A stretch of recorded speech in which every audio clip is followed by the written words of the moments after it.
하나님께서 이제 심판을 집행하시기 전에 그들의 죄상을 낱낱이 고발하시고 그리고 선고하시는 장면을 우리는 계속 이어서 보고 있습니다. 하나님은 이제 심판하실 예루살렘을 향하여서 마귀를 닮은 피의 성읍이다라고 말씀하셨고 우상을 섬기는 더러운 성읍이다 이렇게 말씀하셨습니다. 마귀는 하나님 앞에서 자신이 어떠한 존재인지를 잊어버렸을 뿐만 아니라 하나님과 사람 사이를 이간질하여서 피를 흘리게 했던 그런 모습이었죠. 그런데 예루살렘은 그런 마귀를 닮아서 하나님 앞에서 자신이 누구인지를 완전히 잊어버렸고 하나님께서 주시는 생명과 끊어지게 만들어 피를 흘리는 성읍이 되었다라고 말씀하고 계시는 것입니다. 뿐만 아니라 우상을 섬기는 모습, 그래서 하나님을 추구하지 아니하고 다른 것을 추구하며 이웃을 학대하는 더러운 성읍이 되어버렸다. 예루살렘이 왜 멸망하는가? 피의 성읍이 되어버렸고 더러운 성읍이 되어버렸기 때문이다 라고 말씀하신 하나님께서 계속 이어서 오늘 본문은 그들에 대하여 지적하시는데 왜 그들이 또 멸망을 받아야 하는가에 대하여서 24절은 이렇게 말씀하고 있는데요. 정결함을 얻지 못한 땅이 되었고 비를 얻지 못한 땅이 되었기 때문이다 라고 말씀하고 있습니다. 자, 24절 한번 읽어볼까요? 24절 시작. 인자야 너는 그에게 이르기를 너는 정결함을 얻지 못한 땅이요 진노의 날에 비를 얻지 못한 땅이라. 이 말씀은 무슨 말입니까? 인자야 너는 그 땅에 대하여서 이렇게 말해라. 정결함을 얻지 못한 땅이 되었고 진노의 날에 비를 얻지 못한 땅이 되었다라고 말해라. 피의 성읍이 되어버렸고 더러운 성읍이 되어버린 그 땅이 이제 정결함과 비를 얻지 못한 땅이 되었다 이렇게 말씀하고 계십니다. 그래서 이 말씀을 원어적인 의미로 쭉 자세히 살펴보면 하나님이 정결함과 비를 주지 않으시기도 했고 하나님이 주시기는 했는데 그들이 그것을 얻지 못하기도 했다라는 것을 의미하고 있습니다. 그러니 이 말씀은 피의 성읍이 되어버린 그들에게 다시 생명을 주기, 피를 흘린 성읍, 생명을 다 흘려버린 성읍에게 다시 생명을 주시려고 하나님께서는 비를 주시려고 했고 우상으로 더러워진 그 땅을 정결함을 하나님은 주시려고 했는데 그러나 그들이 정결함도 얻지 못했고 비를 얻지 못하게 되었다라고 고발하고 계시는 것입니다. 그러니 이스라엘 땅이 멸망받는 이유는 피의 성읍이기도 했고 더러운 성읍이기도 했지만 하나님은 그 피의 성읍에 생명을 주시려고 비를 내리시려고 하셨다는 거예요. 그리고 더러워진 그 땅을 정결하게 하려고 하셨다는 거예요. 그런데 그 정결함을 그들이 얻지 못했고 그리고 그들이 비를 생명을 얻지 못했다라고 말씀하시면서 하나님의 조치를 그들이 거부해버린 땅이 되었다라고 고발하고 계시는 것입니다. 비가 무엇입니까? 우리는 지금 일반적으로 우리가 생각하는 비로 생각하면 안 되고 이 고대에 그리고 이스라엘 백성들에게 있어서 비는 어떤 의미인지를 생각해 봐야 돼요. 비는 어디서 오는 것입니까? 사람이 만들어내는 것이 아닙니다. 비는 하늘로부터 내리는 것입니다. 그래서 그 비는 하나님이 하늘로부터 내려서 이 땅에 있는 더러움을 어떻게 하는 것이죠? 싹 쓸어서 씻어주는 것이 비입니다. 아주 신비로운 것입니다. 사실은 비라는 것은 우리가 만들어내는 것이 아니에요. 하나님이 만들어내셔서 이 땅에 내리게 하시고 이 땅의 더러움을 다 씻어주는 것이 비입니다. 뿐만 아니라 이 땅은 무엇으로? 하늘로부터 내리는 비로 말미암아 생명을 얻는 땅인 것입니다. 그러니까 비라는 것은 하늘로부터 내려 이 땅을 씻고 하늘로부터 내려 이 땅에 생명을 주는 그 무엇을 상징하는 것이죠. 그러니 하나님은 이 땅에 비를 통하여서 정결함을 주시려고 했고 이 땅에 비를 내려서 생명을 주시려고 했다라는 거예요. 그런데 그것을 이스라엘이 거부했다라는 거예요. 자, 그러면 이 비와 같은 존재, 이 비와 같은 조치는 무엇이었을까요? 이스라엘 땅에 하나님을 정결하게 하고 하나님은 또 그 땅에 생명을 주기 위하여서 하나님이 내리신 그 비가 무엇을 의미하는 것일까요? 바로 이스라엘 백성들에게 허락하셨던 선지자와 제사장들과 왕과 고관들이었습니다. 그들은 이 땅을 정결하게 하기 위하여 하나님께서 하늘로부터 내리는 비와 같은 존재들이었어요. 자, 그렇게 하나님께서 선지자들과 제사장들과 왕과 고관들을 허락하셔서 피의 성읍이 되어버린 이곳에 하나님의 말씀을 선포하면서 하나님은 다시 생명을 주려고 하셨고 더러워진 이 성읍을 하나님은 다시 깨끗하게 하려고 하셨지만 오늘 본문은 무엇이죠? 정결함을 얻지 못한 땅이 되었고 비를 얻지 못한 땅이 되었다라고 말합니다. 왜요? 그런 비와 같은 존재들이 타락해버렸기 때문에. 백성들과 전혀 다를 것 없는 타락해버린 그들의 모습 때문이다라고 말씀하시면서 이제 그 비와 같은 역할을 해야 했던 그 하나님이 세우셨던 존재들이 어떻게 타락했는지를 하나하나 보여주고 계시는데 25절은 선지자들의 죄입니다. 25절과 28절은 선지자들의 죄인데 25절 한번 읽어볼까요? 25절 있습니다. 시작. 그 가운데에서 선지자들의 반역함이 우는 사자가 음식물을 움킨 같았도다. 그들이 사람의 영혼을 삼켰으며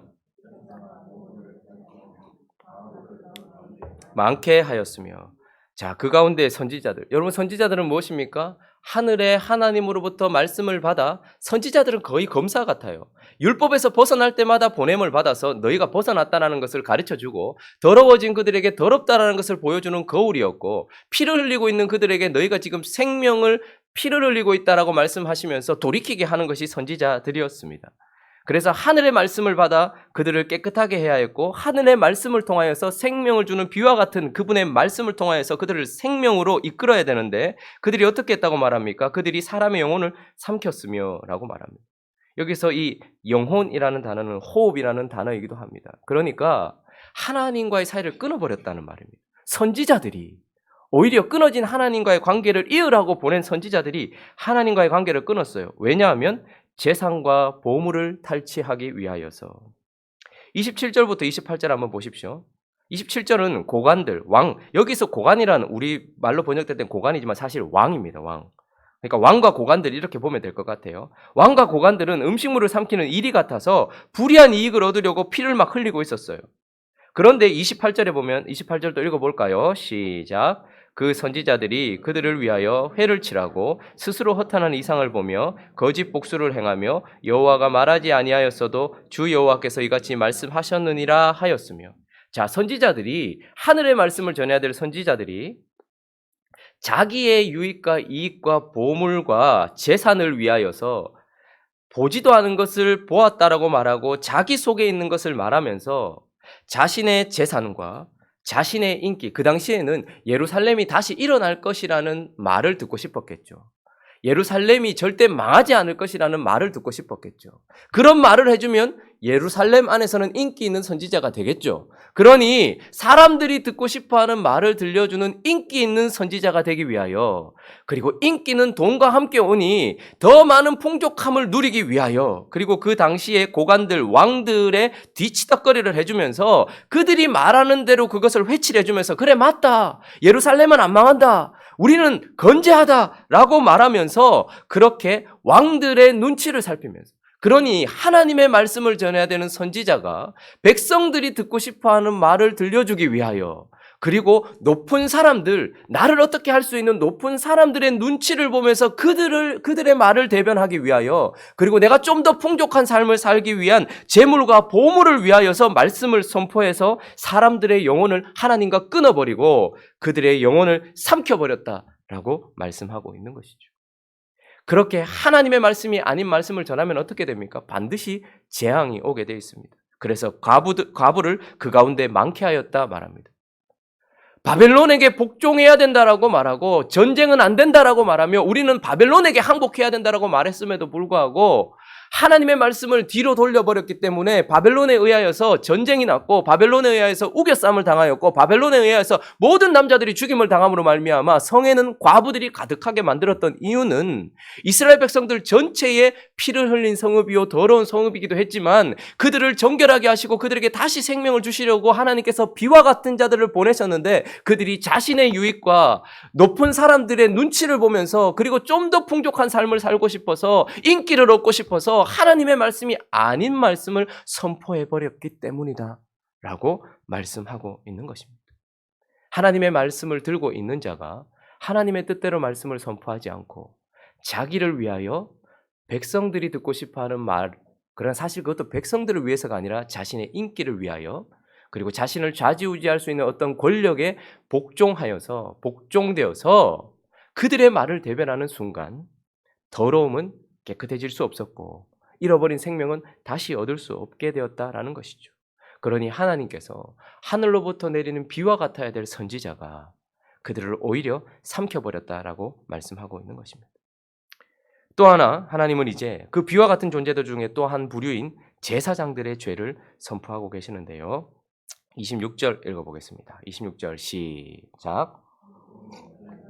내 율법을 범하였으며 나의 성물을 더럽혔으며 거룩함과 속된 것을 구별하지 아니하였으며 부정함과 정한 것을 사람이 구별하게 하지 아니하였으며 그의 눈을 가리어 나의 안식일을 보지 아니하였으므로 내가 그들 가운데에서 더럽힘을 받았느니라.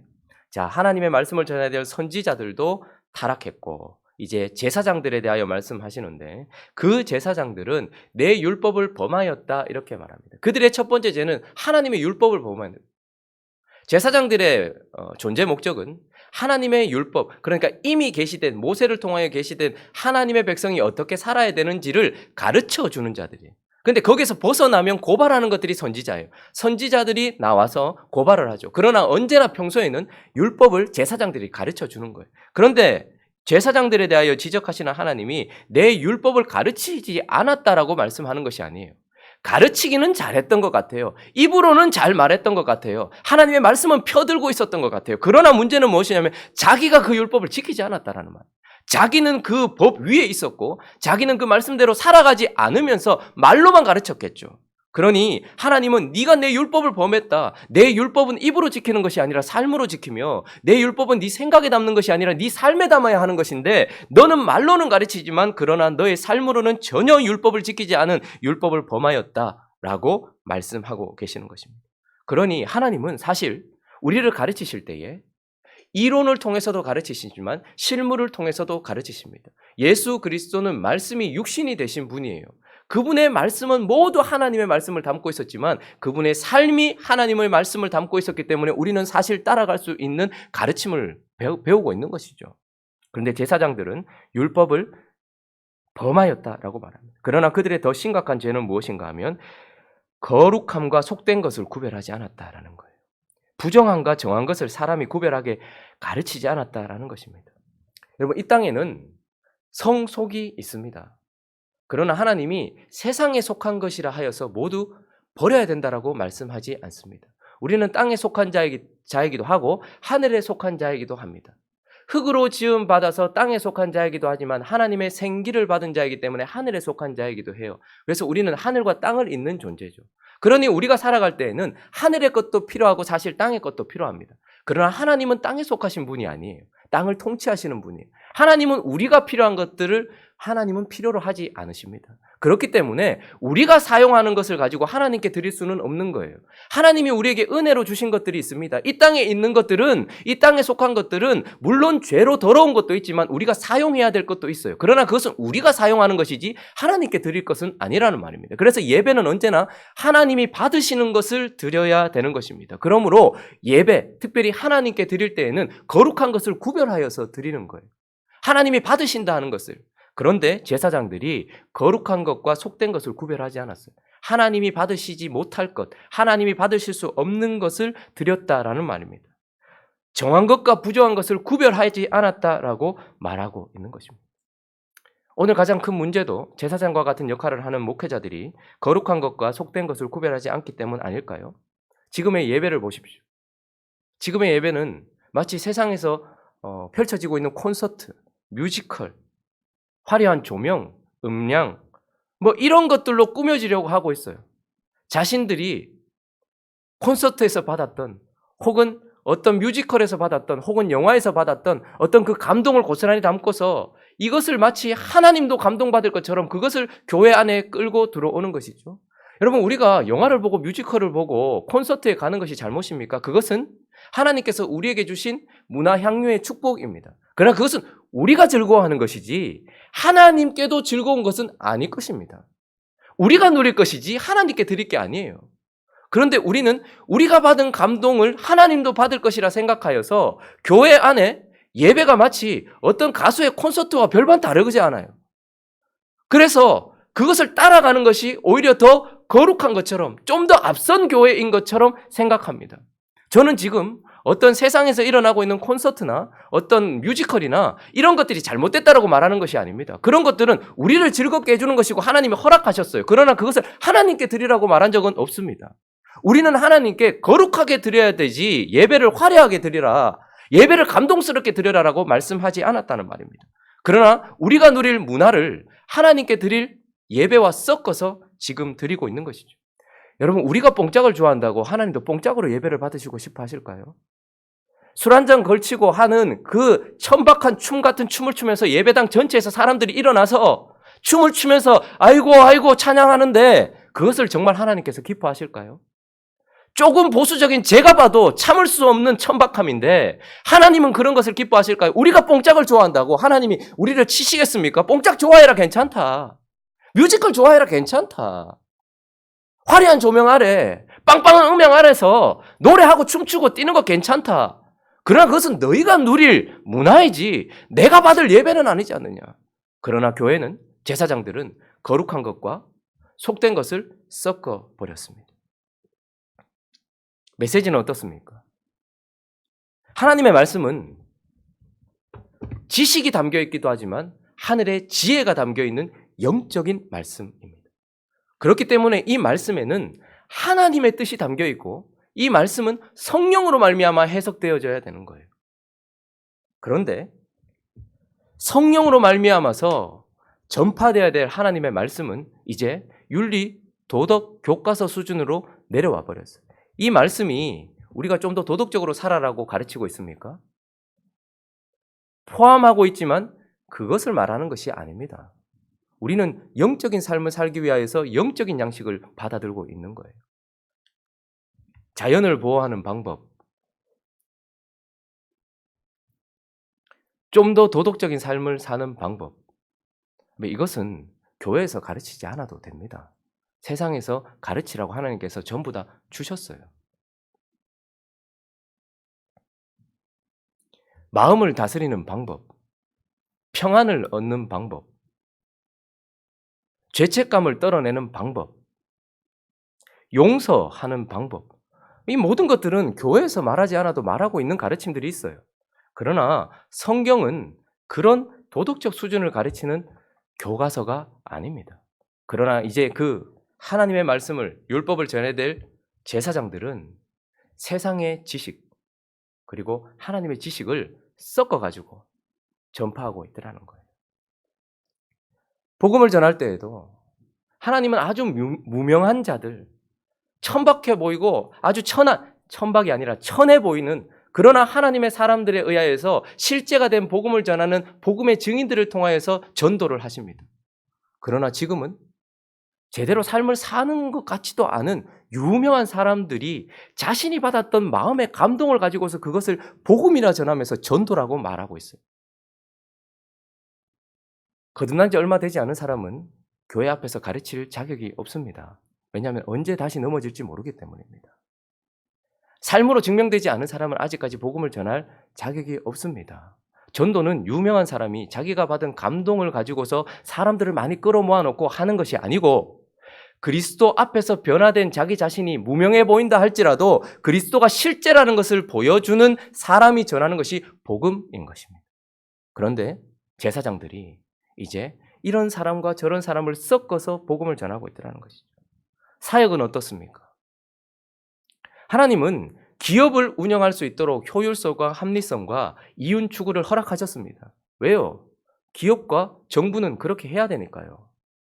그런데 그것은 그 기업을 운영하는 방식이지 교회를 운영하는 방식은 아닙니다.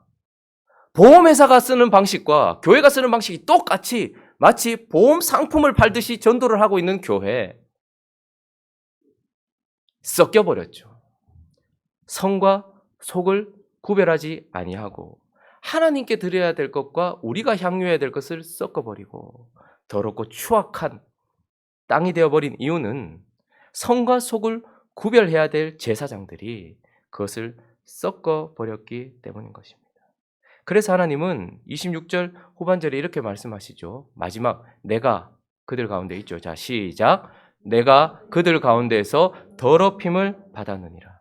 이 말씀을 원어적으로 해석해 보면 그들이 나를 자기들 수준으로 끌어내렸느니라 이렇게 말씀하고 있어요. 제사장들이 하나님을 자기들 수준으로 끌어내려 버렸습니다. 또 하나 비와 같은 존재가 되어야 했던 왕과 고관들, 자 그들 27절 읽어볼까요? 27절 있습니다. 시작. 그 가운데에 그 고관들은 음식물을 삼키는 이리 같아서 불의한 이익을 얻으려고 피를 흘려 영혼을 멸하거늘. 그 고관들은 음식물을 삼키는 이리 같아서 불의한 이익을 얻으려고. 여러분 하나님께서 왕에게 그리고 고관들에게 권력을 주신 이유는 자기 백성을 지키라고 주신 것입니다. 그런데 그들은 불의한 이익을 위하여서 피를 흘렸어요. 백성들을 지키지 않았고 자기 자신만을 생각하였던 것이죠. 그래서 결론적으로는 이 땅이 어떻게 되었다라고 말합니까? 정결함을 얻지 못하고 비를 얻지 못한 땅이 되어버렸다라고 말씀하고 있습니다. 교회도 부패할 수 있고 교회도 넘어질 수 있습니다. 그러나 하나님은 넘어졌다 하여서 바로 치시는 분이 아닙니다. 더러워졌을 때에는 깨끗하게 하기 위하여서 비를 내리고 생명을 잃었을 때에는 다시 생명을 주시기 위하여서 바짝 마른 땅에 비를 주시듯이 하나님은 선지자들과 제사장들과 왕들을 통하여서 나라를 그 땅을 정결하게 하고 생명을 주려고 하셨습니다. 자, 그런데 오늘 본문은 그런 비와 같은 존재들이 비와 같은 역할을 해야 되는 존재들이 모두 타락하였다라고 말하면서 아주 가슴 아픈 말씀을 30절이 하고 있는데 30절 읽어볼까요? 시작. 이 땅을 위하여 성을 쌓으며 성 무너진 데를 막아서서 나로 하여금 멸하지 못하게 할 사람을 내가 그 가운데서 찾다가 찾지 못하였습니다. 하나님이 지금 그 더러운 땅을 마구 찾고 다니셨대요. 하나님이 그 땅에 계시지 않았던 것이 아니라 하나님이 그 같이 있을 수 없는 그 더러운 땅에 헤매시면서 누군가를 찾고 계셨대요. 그 피 흘린 성읍에 주님이 계시면서 무엇인가를 찾고 계셨대요. 무엇을 찾았는가? 내가 내린 비와 같은 존재될 선지자들과 제사장들과 왕들이 타락한 것을 보면서도 그래도 하나님은 멈추지 않고 찾고 계셨대요. 누구를? 한 사람을. 여기서 어떤 사람을 찾았는가? 성을 쌓으면서 무너진 데를 막아서서 나로 하여금 멸하게 하지 못할 사람, 어맨이더라고요. 단 한 사람. 제사장 아니라도 된다. 선지자 아니라도 된다. 왕과 고관이 아니라도 된다.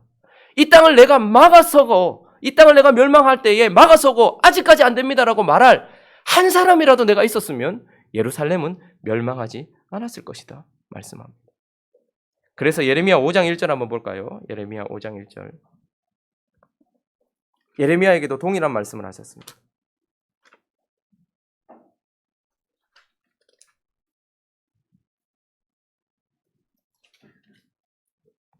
구약성경 1057페이지 앞에 있네요. 자, 읽어보겠습니다. 시작. 너희는 예루살렘 거리로 빨리 다니며 그 넓은 거리에서 찾아보고 알라. 너희가 만일 정의를 행하며 진리를 구하는 자를 한 사람이라도 찾으면 내가 이 성읍을 용서하리라. 여러분 기억하십니까? 소돔과 고모라가 멸망했던 이유는 의인 10명만 있으면 내가 멸망시키지 않겠다고 말했어요. 그 더러운 땅 소돔과 고모라를 천사를 보내셔서 주님이 쭉 돌아보게 하셨는데 그 땅에는 의인이 10명이 없어서 망했어요.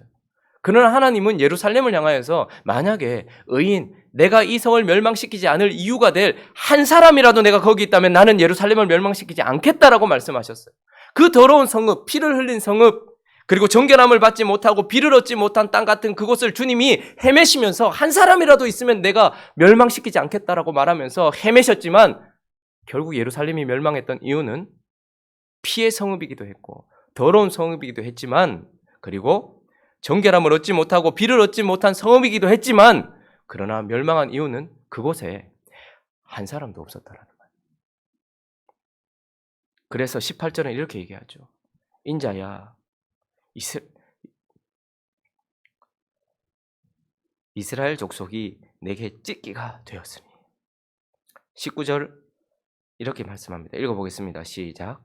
그러므로 주 여호와께서 이와 같이 말씀하셨느니라 너희가 다 찌꺼기가 되었어요. 조금이라도 쓸만한 것이 있었다면 내가 멈춰섰을 것이다.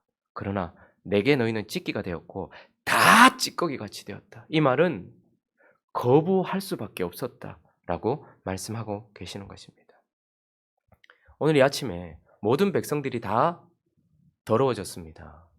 그리고 지도자들이 다 부패했습니다. 그러나 이건 지도자 탓이다 말할 수 없고, 지도자들은 패역한 백성 탓이다 말할 수 없는 것은, 하나님은 이렇게 선고할 수밖에 없었던 이유를 백성들에게도 찾으시고 지도자들에게도 찾으시지만, 그러나 한 사람에게서 찾고 계시는 것입니다. 주님이 지금 우리 교회들을 둘러보고 계시겠죠. 주님의 관점에서 봤을 때에 우리 교회들은 어떨까요? 만약 어떤 교회가 멸망을 향해 치닫고 있고 계속해서 하나님께 맡고 있다면, 그 교회에 악인이 많아서가 아니라 의인이 한 사람도 없기 때문일 것입니다. 어쩌면 주님이 행복한 우리 교회를 지나고 계실지도 모르겠습니다. 우리가 바라보고 있는 이 지역에 있는 교회들을 지나고 계실지도 모르겠어요. 열방에 있는 교회들을 주님께서 지금 지켜보고 계시는지도 모르겠습니다. 주님은 뭐라 하실까요? 내 교회가 내게 다 찢기가 되어버렸다 라고 말씀하신다면, 그 책임은 교회 목사에게 있다. 아니, 패역한 성도들에게 있다. 아니요, 한 사람 내게 있다 라고 말해야 합니다. 우리는 세상의 빛과 소금도 되어야 되지만, 그러나 하나님의 백성들 안에서 비의 역할을 감당하는, 하늘로부터 내리는 비이기도 한 것입니다. 하나님이 멸망하지 못하도록 성을 다시 세우면서 눈물을 흘리면서 막아서고, 주여 참으십시오, 여기 한 사람이 있습니다라고 말하면서 주께 기도해야 될 자들이다 라는 것입니다. 오늘 이 아침에 내가 그 한 사람이 되기를 다짐했으면 좋겠습니다. 내가 행복한 우리 교회를 저 사람 때문에, 내가 그 때문에 막아서고 있다, 하나님께서 저기 한 사람을 보라라고 말씀하실 수 있는 그런 내가 되기를 다짐하는 이 시간 되기를 예수 그리스도의 이름으로 축원합니다. 우리 같이 한번 기도하겠습니다. 하나님의 선고를 보면서 우리는 가슴 아픈 하나님의 마음을 보아야 합니다. 예루살렘 성을 밤낮 돌아다니시면서 성을 쌓으면서 무너진 데를 막아서고 나로 멸하지 못하게 할 한 사람을 찾고 있는데 그 한 사람이 없더라. 내가 그 한 사람만 있었다면 나는 멸망시키지 않았을 것이라 말씀하시는, 소돔과 고모라보다 더 더러워지고 추악해져 버린 하나님의 백성들의 실태를 바라보면서 오늘 우리가 회개했으면 좋겠습니다. 하나님, 그러나 주님은 한 사람을 통하여서 일하시니 그 한 사람이 내가 되게 해주시고, 하나님 교회들을 살려주시고 세워달라고, 또 각자의 기도 제목들을 가지고 함께 기도하며 나가도록 하겠습니다. 기도하겠습니다.